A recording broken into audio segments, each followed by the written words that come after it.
Talk with Phil Hendrie on Coast to Coast PM from west of the Rockies. Dial 1-800-449-8686. East of the Rockies, 1-800-449-8686. And to talk to Phil here in the studio or to talk to yourself, dial 1-800-449-8686. This is the Phil Hendrie Show on the Premier Radio Networks.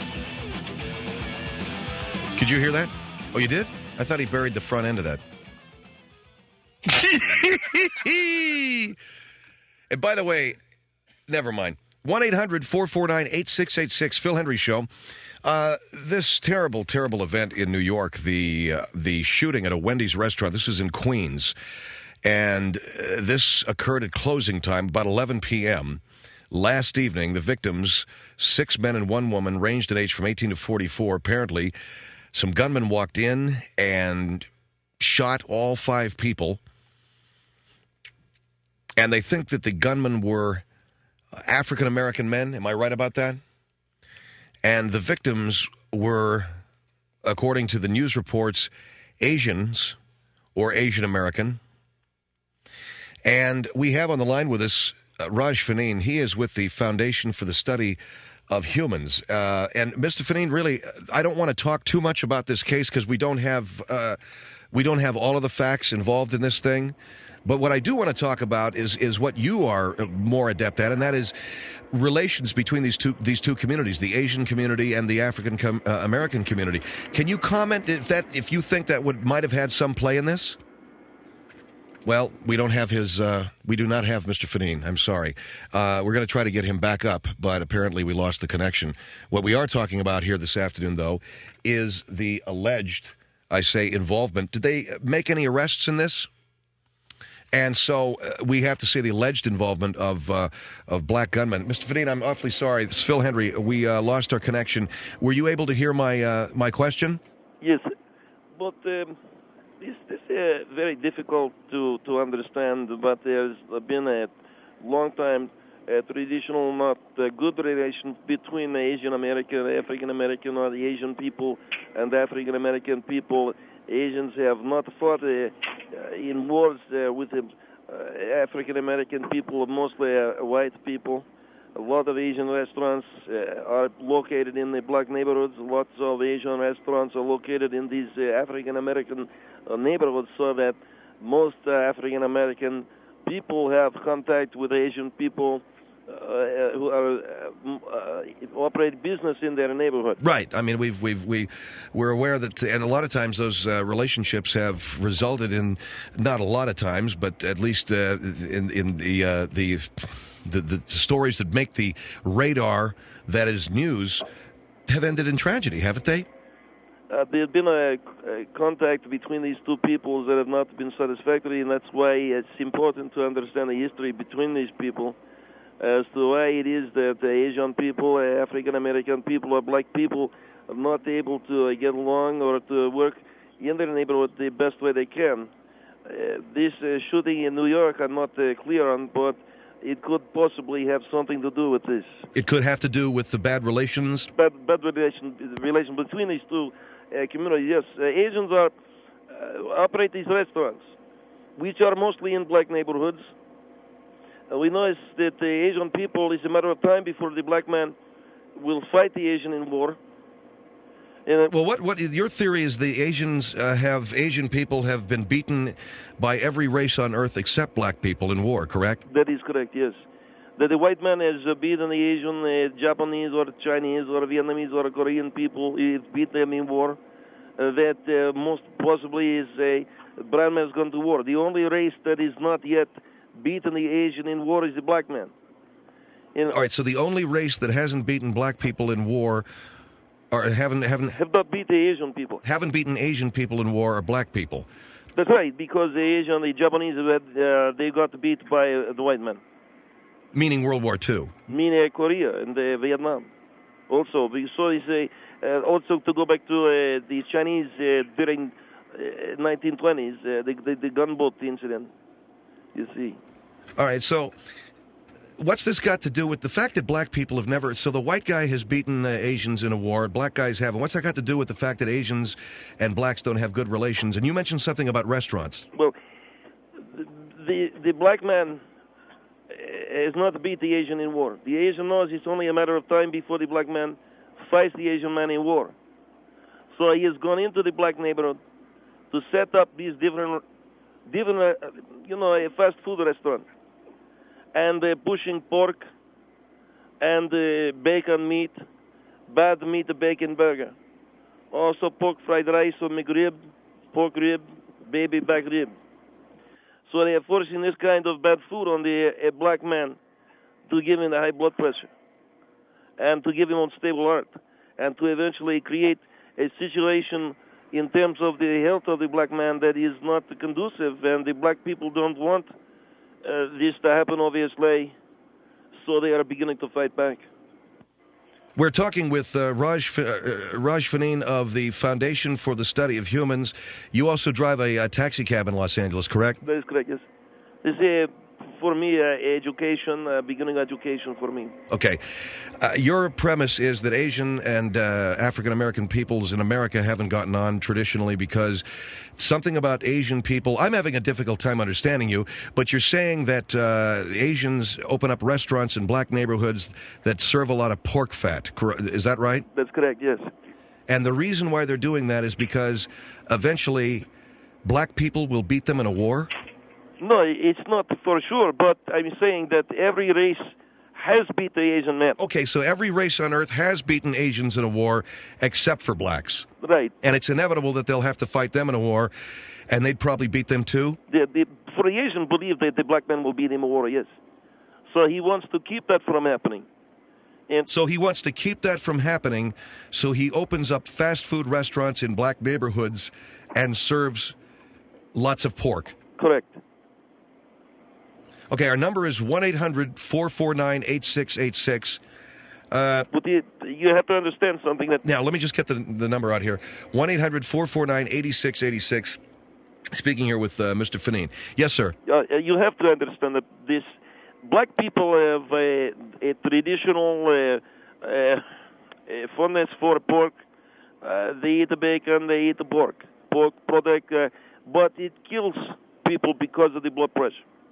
The black man is going to eat what the Asian feeds him. This is proven. Black people will eat whatever Asian man puts down in front of him. It's a matter of location and convenience. And generation after... What do you mean black people will eat whatever an Asian man puts in front of him? It's a matter of convenience. Because generation of black families have been fed by Asians so that they don't know. The whole reason why the black man eats pork is because the Asian man has fed him the pork. And so my message for the African-American man is for him to wean himself off the pork. Well, there are a lot of, for instance, Nation of Islam and Muslims in general don't eat pork, and the reason being they believe it to be a filthy animal. So you would agree, at least to that extent? I agree with this because it's not a healthy food, and it's going to cause, in terms of a disease, trichinosis, high blood pressure from sodium. But also I would say that you have to understand that it's being fed to you to kill you by the Asian man. And again, Asian restaurants down in black neighborhoods are serving up pork so that black people won't beat them in a world war. Now, let me ask you, where do you get your premise? I mean, It's from study to study history. If you look at history, you look at the history of the relation between the Asian people and the rest of the people of the world, you look at the black man today, who is a bad relation with the Asian man, you see. Well, I don't know if it's necessarily bad. There have been some bad incidents between African-American people and Asian or Asian-American shopkeepers, if that's what you're saying. That's right. Because this reason is because they are not a people conducive to good relations because of what I've said. That they're feeding them pork. That the Asian are feeding black men pork, yes. So, well, what is your suggestion? You mentioned that there are a couple of ways out of this for black people. To go back to the native food, to eliminate the influence of the Asian man. So African... All right, such as what? When you talk about... Well, you have to go back to your native food, the zebra. To go back to native food to eat zebra. To eat food of the same, get it a monkey or hyena. If you eat zebra, if you eat monkey, then you're off the pork. What's the guarantee if I get off of pork, if I'm black and I'm not eating pork, and I get back onto zebra and monkey, what's the guarantee that that's not hurting me? Because this is a natural food. In other words, your constitution, your physiology is used to this kind of food. This is constitutionally the food that your body first was able to process and first was able to biochemically recognize. So it sort of purifies the system. Absolutely, yes. Sure. And if you do this, then you can begin to, almost as a drug addict begins to wean himself off of this drug, you wean yourself off of pork. And you wean yourself off of Asian chopped suey, whatever, because of that. All right, we're talking with Raj Faneen. Mr. Faneen, with the Foundation of the Study of Humans, believes that bad relations between African Americans and Asians in this country stems from a need on the part of Asians to kill black people with pork food from the fast food restaurants that they own, because African Americans will eventually beat them in a war just the way a white man did. His suggestion for black people to go back to their native foods, zebra, giraffe, and monkey, to purify the system. Now, our number is 1-800-449-8686. It's the Phil Hendrie Show.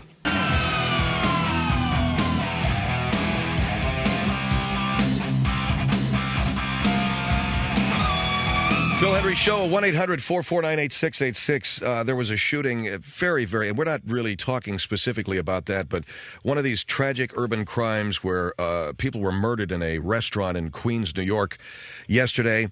It is alleged the gunmen were African American, the victims were Asian. There is a well-known enmity among, let's just say, some members of the Asian community in America and African Americans. I don't know what it's about. It probably has to do with a lot of things. On the line with us from the Foundation for the Study of Humans, Raj Faneen. Admittedly, Mr. Faneen, and your theory, by the way, before we get into what you're talking about, yes, is that Asian Americans are trying to kill African Americans with greasy pork food from their fast food restaurants, correct? Yes, sir. In order that they will not have to fight them in a future war because they've been beaten by every race on Earth in war, correct? Yes. Now, would you say that your organization is fringe? But, I can't address that. I study people, I look at history, I look at culture. I try to make a conclusion based on history and culture. Every black neighborhood, there is Asian-owned and operated business. They're mostly fast food restaurants.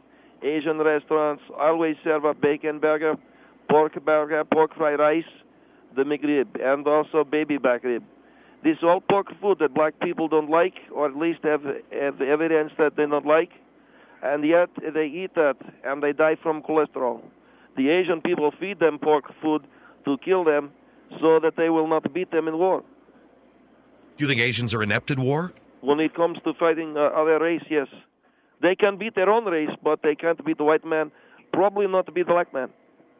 You think black people would beat Asians in a war? In World War, yes. But everybody beat them.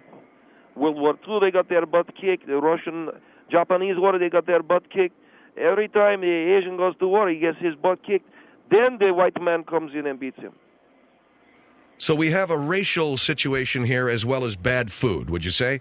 Well, but if you to make a joke... No, I'm not making a joke, but that's what you're saying, that there is some racial superiority as well as the food issue. Let's go to a phone call. This is Sicklerville on the Phil Hendrie Show. Hello? Hello. Yes, sir. I think this guy is off his rocker. I apologize to be offensive in any way, but to come up with this theory that blacks have not beaten the Asians first, in any war that the Americans have fought in, blacks have fought in those wars as well. We haven't kept the blacks at home and sent all the whites out to go fight. That's crazy. Who come up with this theory? But secondly, this whole issue about pork killing us, we've been eating pork almost all our lives. That's what's kept you back. I'm sorry? That is what's kept you down. I am not down. Let me tell you something. The Asian man knows this.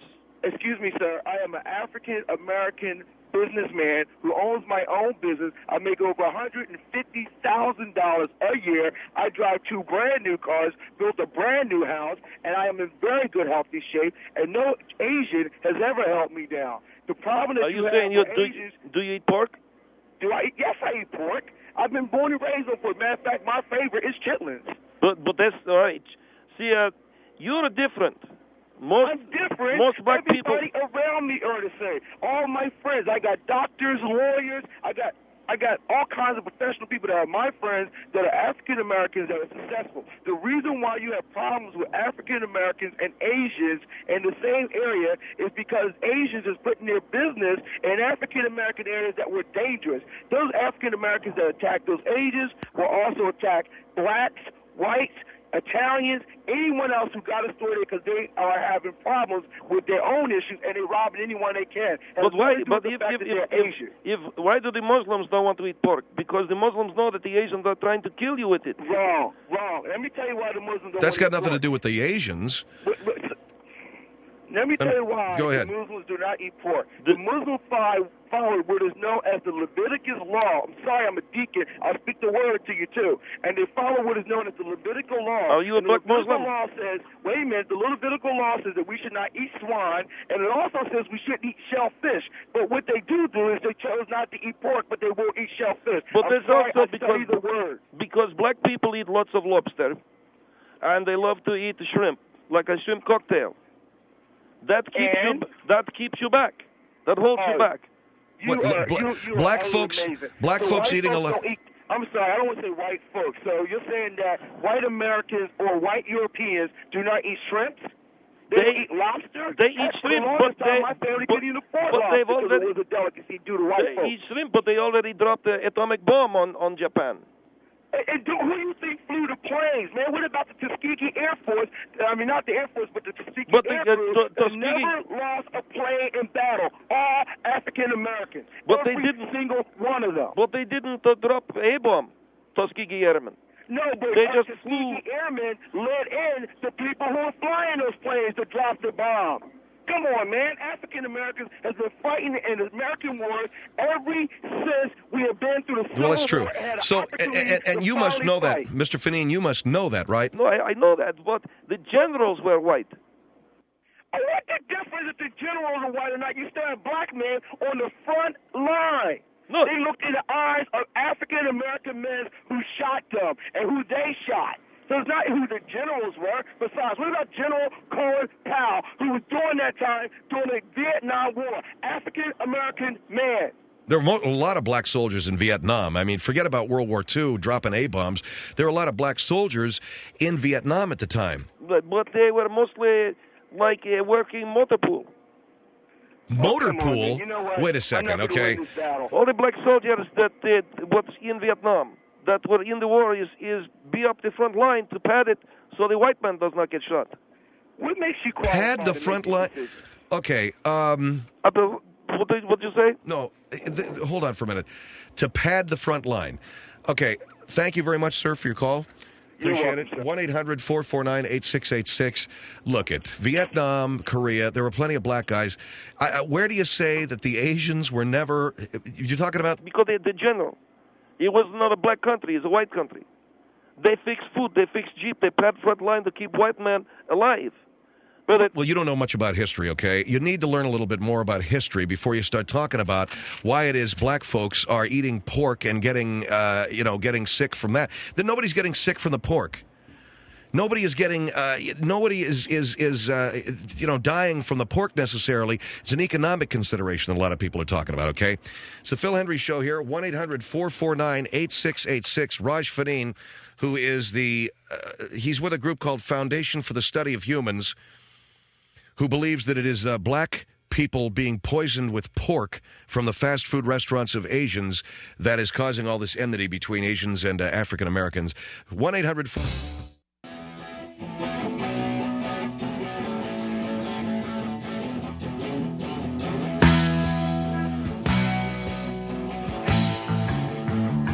Phil Hendrie Show, 1-800-449-8686. Okay, the guy's gone. I have enough people saying, well, you're giving a guy like that a half hour of airtime. Okay, he's gone. Fine, all right. Anything else? You got anybody better? We got rid of him. I don't know that the theory is all that sound either, but, give the guy enough rope. He hung himself. It's no problem. It's Phil Hendrie Show here, 1-800-449-8686. Let's see. They put the plumbing into the hole in the ground in the backyard. They put some steel in, and it looks like we may have a swimming pool by within the next 10 years, I think. I think they're going to have it done. I think they're going to have it done by the time the kids are out of school and I retire. And it's a beautiful-looking thing. It's got dirt, steel, plastic for the pipes, and then the guy's got to tie the gas line in because we got a barbecue and a fire pit, and it's only going to cost me millions of dollars, and we can't afford it, but you only live once. You only go broke once or twice. I don't know. I hear that Macy went bankrupt 8 times. I'm going to shoot for that. So we have the gas line, which is being run over to the house, and from there, I'm not quite sure where it's going to go. I think there's a big, fat gas line that comes out of the house that they're going to tie it into there. I don't know. Maybe they're going to have to dig through the side of the house, go out underneath the driveway, around to the front, something that's going to, like undermine the entire integrity of the structure, the foundation of the house. Something like that's going to happen. It's going to be bad. And so in putting in this pool and putting this gas line that's eventually going to have to run under the house and go over to this gas meter, basically the whole thing is going to collapse. It's great. And I've only owned it for 2 months. Oh, man. I have got a pinched nerve in my neck that is driving me out of my mind. I'm going to walk off this show in about 5 minutes. I have had this thing in my neck since Saturday morning. Something happened, and I think it was that dancing that I was doing with the little lady. And she asked you to take her dancing, which, of course, my wife asked me just about every day, and I generally get around to it like once every 6 months. So we finally went out there, had ourselves a beautiful evening. I woke up Saturday morning. I can't bend my head. I can't turn my neck. It's just one of those insufferably insane things. And meanwhile, I was going over today. I don't think I'm talking out of school. I did some promo work for the very wonderful people at Fox today, and went over to the studio there and did some promos for one of their kids' shows. And the guy wanted me to hit this word. What was the word the guy wanted me to hit? Maximal. Not maximum. It was maximal. Like a combination of the words maximum and full. So I had to hit this word constantly. And I think that's what finally did it. I think that's what threw my neck out. I was going, maximal energy and maximal power. And the guy says, that's good, Phil, more energy. Maximal. And I heard like a vertebrae pop, and I'm paralyzed now from the waist down, which is the same thing that happened to me years ago when I was doing the Blues Brothers movie promo with a very nice man by the name of Phil Hartman. And the guy on the phone kept saying, faster, faster, harder, harder. And I was getting hot listening to this guy. Faster, harder, more, cram more in, stick more in. I got 30 seconds, man. I can't get all that copy in. Get it in. Come on, baby, shove it in. And I walked out of that studio, and I remember we were doing the spot at Shadow Stevens' studio. The guy on Hollywood Squares. Do they still have that show, Hollywood Squares? Well, you know Shadow Stevens, don't you? So anyway, he had this studio. We're doing the spot, and man, I'm telling you, I walked out of there. My right arm was numb. It was like I had a stroke. If you don't think this isn't physical work, This that I do, I don't know about anybody else who's got a radio show out there. I don't know what they do. I know that what I do is extremely physical, and I'm, throwing my neck out, throwing my back out, throwing my arm out. I've got all kinds of problems, man. I think I'm manically depressed. I think I'm going to kill somebody. I think I'm going to herd some people into a freezer if you don't watch out.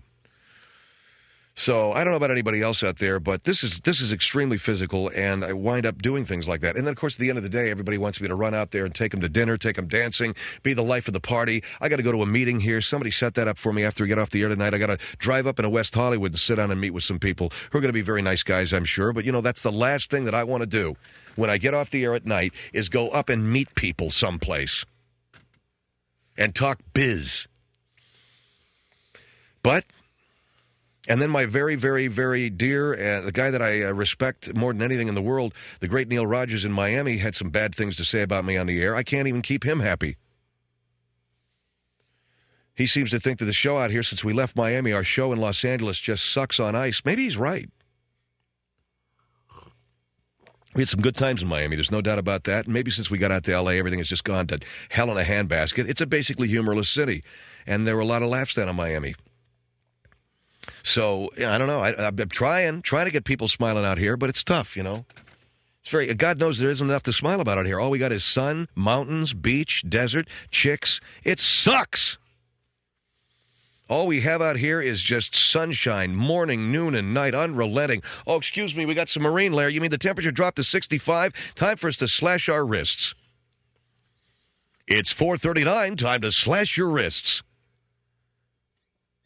Way too many G-strings out here. Way too many G-strings, too much beach, too much beachfront.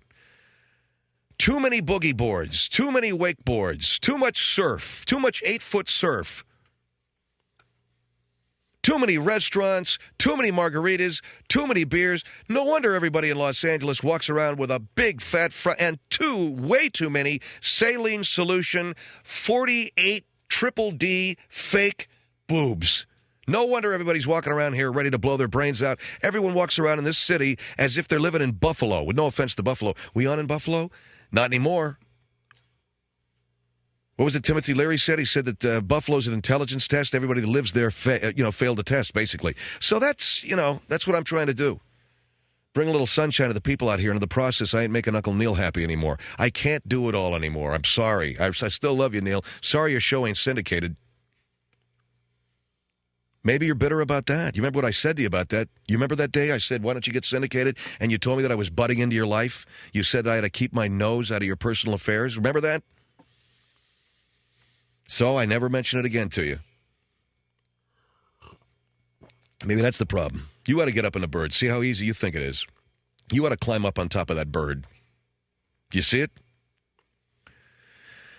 So that's one of the real serious problems. Those of you who don't live here, in L.A., those of you listening to us on our sundry other radio stations across the Phil Hendrie Network, Coast to Coast PM, you heard that Art Bell dude was laying it out there. Pretty good, wasn't he? If we hadn't buried him in the first few I'm kidding around, Jeff. You did a good job with that.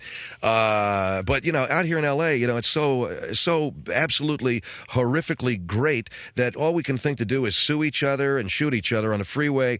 All the other things. You think it's bad in New York. Jesus, for the first time I've heard about a gruesome crime coming out of New York instead of L.A.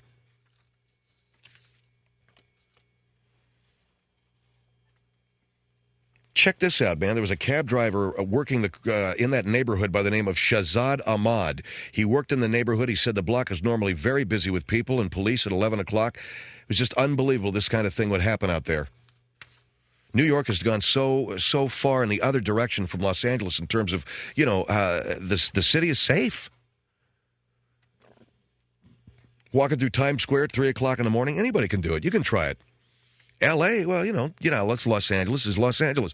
It's always going to be what it is, a place that everybody ought to be happy but isn't.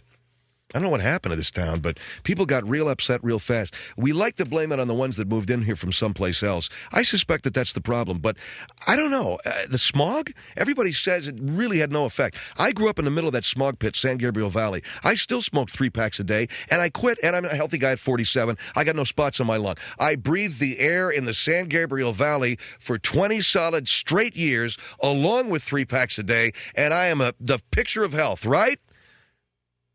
Well, so it didn't kill me. What it did do is make me want to go buy a gun. It didn't kill me. It made me want to go kill somebody else. Anyway, that's what's on our plate today. 1-800-449-8686, Phil Hendrie Show.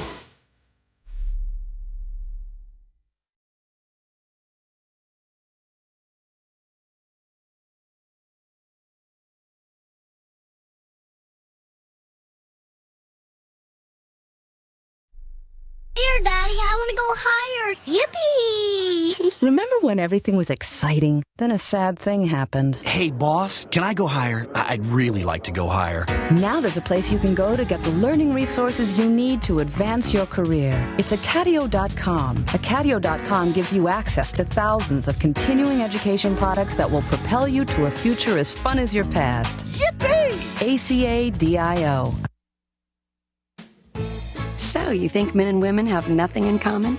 Well, this holiday weekend, open a bottle of Arbor Mist, the great-tasting wine with a splash of fruit. It's the drink women call their own, and yet men find it irresistible. Women love Arbor Mist Tropical Fruit Chardonnay, so do men. The same for Arbor Mist Strawberry White Zinfandel. So what will we agree on next? Perhaps the importance of hugging. Nah, never happen. Can't resist the mist. Arbor Mist Winery, Canandaigua, New York. I'm 186. 192. 193. They all had cholesterol levels over 200. Then they brought their numbers down with a food called Benecol Spread, which can reduce cholesterol by as much as 20 points, even if you're already on a cholesterol-lowering medicine. Pretty neat. I went from 212 to 192 by eating. Become a Benecol believer yourself. Just enjoy 3 servings a day in place of other spreads. Ask your doctor about cholesterol-lowering Benecol Spread. Will you have enough money to retire?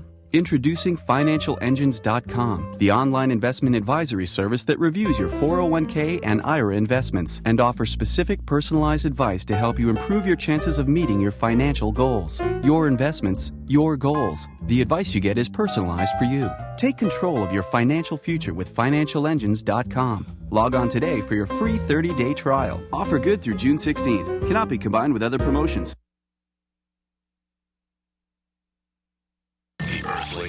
Hi, it's Laszlo. I'm standing outside the AOL Time Warner building.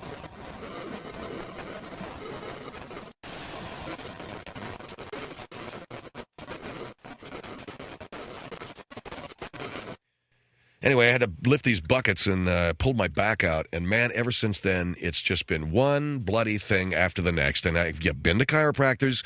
I probably ought to go a little bit.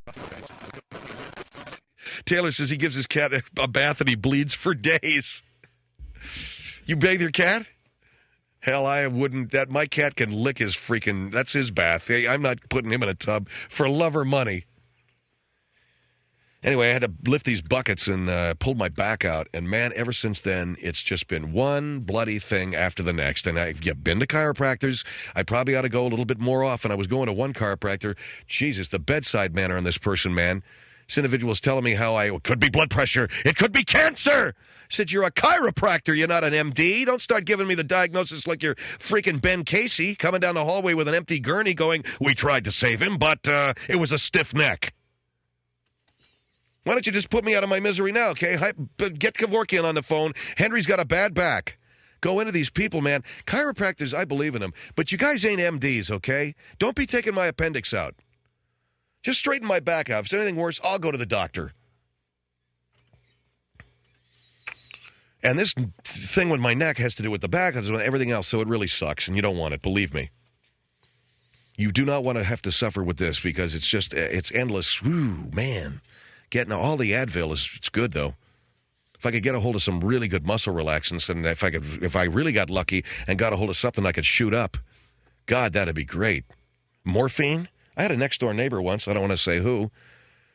But she had a prescription for morphine, little tiny capsules of morphine, little small cap, And so, what am I going to go over there on a Friday night and, hey, what it is? Have you got any morphine? When's the last time you heard anybody getting high with that stuff? Well, maybe I'm asking the wrong guy, Jeff. I'm kidding. Painkillers, they're good.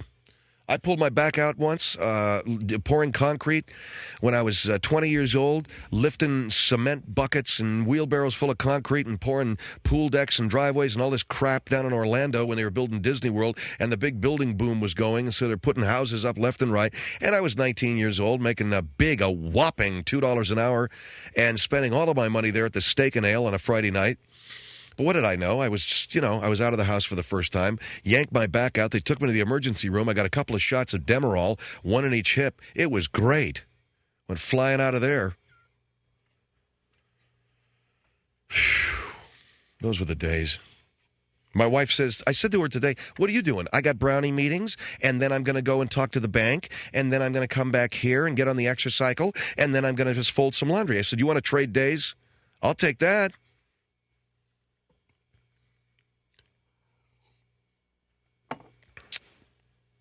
I went over there to Fox about 11 o'clock this morning. I did this promo, and I'm going to get the kids up early on Saturday so they can see it, so they can hear my voice.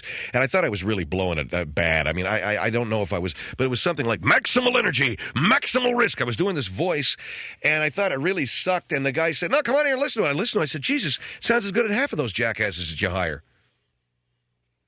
Yeah, we'll bring you back and do some other stuff. Phil, it was great. So if you hear all these great promos on Fox on Saturday morning or the rest of the week talking about maximal something, that's me. And I thought I was really going to hate it, too.